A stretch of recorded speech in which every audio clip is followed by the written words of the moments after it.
आइए देखते हैं खबरें। इंदौर के आज सांवेर में भाजपा कार्यकर्ता ने भाजपा कार्यालय का घेराव किया और कैबिनेट मंत्री तुलसीराम सिलावट को भाजपा के कई कार्यकर्ताओं ने इस्तीफा दिया और राजेंद्र चौधरी को टिकट नहीं, भाजपा को वोट नहीं के नारे लगाए। कैबिनेट मंत्री उनसे दूर भागते हुए नजर आए। यह क्या बड़ी एक वजह हो गई जो कार्यकर्ताओं ने इस्तीफा दे दिया? तो पहले ही भाजपा की स्थिति साफ नजर आ रही है और दूसरी ओर राजेंद्र चौधरी को टिकट नहीं देने पर भाजपा के ही कार्यकर्ताओं ने बीजेपी के खिलाफ लगाए नाले और दे मारा इस्तीफा। चाहते हैं कि आप ये मुख्यमंत्री तक, वीडी शर्मा तक ये हमारी बात पहुंचाए, नहीं तो सांवेर में इसका बड़ा खामियाजा भुगतना पड़ सकता है। ये हमारे पूरे मालवा में होगा, पूरे मालवा में ये पूरे मालवा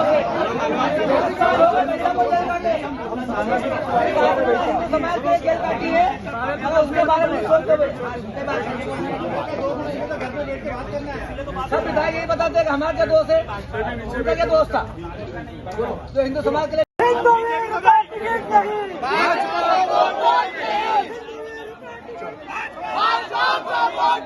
राजेंद्र जी को टिकट नहीं।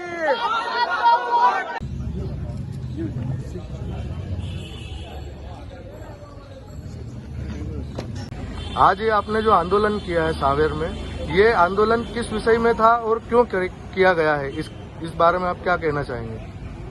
भारतीय जनता पार्टी ने अपनी दूसरी लिस्ट जारी की। उसमें देपालपुर विधानसभा में राजेंद्र चौधरी जो हिंदूवादी नेता है, जबरेश्वर सेना के संरक्षक है, वो प्रबल दावेदार थे। लेकिन उनको दरकिनार करने के बाद भारतीय जनता पार्टी ने एक वंशवाद, पट्टावाद को बढ़ावा देते हुए 2 बार विधायक हारे और इस बार बाहरी विरोध होने के बाद भी उनको टिकट एक पट्टे के रूप में दे दिया गया।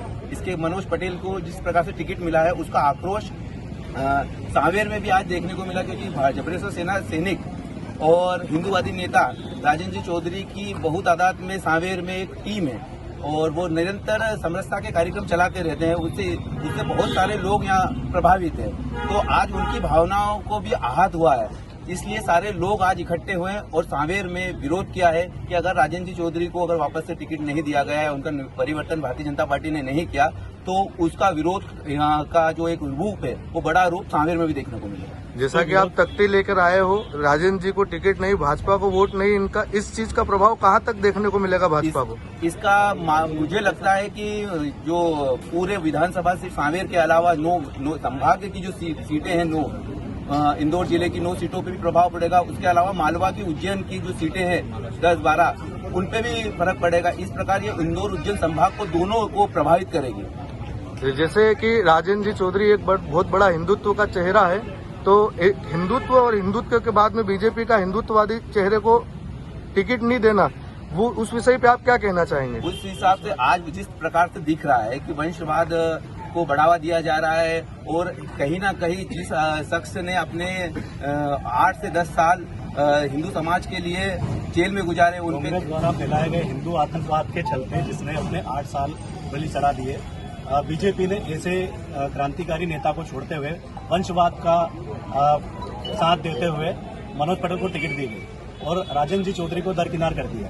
जिस बात के विरोध के स्वरूप में आज हम लोग सभी सांवेर विधानसभा में यहाँ पर एकत्रित हुए हैं। हम सभी सांवेर विधानसभा क्षेत्र के बीजेपी के कार्यकर्ता हैं। यहाँ पे सारे बीजेपी के कार्यकर्ता बीजेपी को ये कहने के लिए आज उपस्थित हुए थे कि आप ये जो वंशवाद की राजनीति कर रहे हैं, ये बीजेपी के लिए घातक सिद्ध होगी।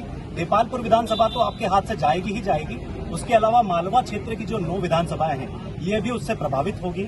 अपितु जहां जहां राजेंद्र जी चौधरी का प्रभाव है, जबरेश्वर सेना का प्रभाव है, आसपास की भी सभी विधानसभाओं में भी इससे प्रभावित होगी और बीजेपी को इसका अग्रिम चुनाव में बहुत ही बड़ा खामियाजा भुगतने को मिलेगा।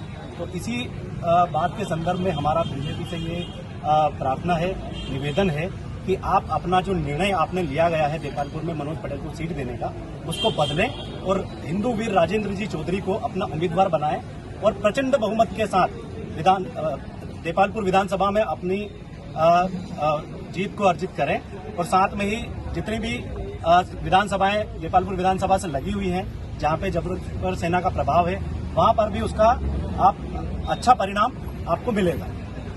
आपका नाम और गांव का नाम? विनोद चौधरी, गांव दर्जी कराड़िया, तहसील सांवेर।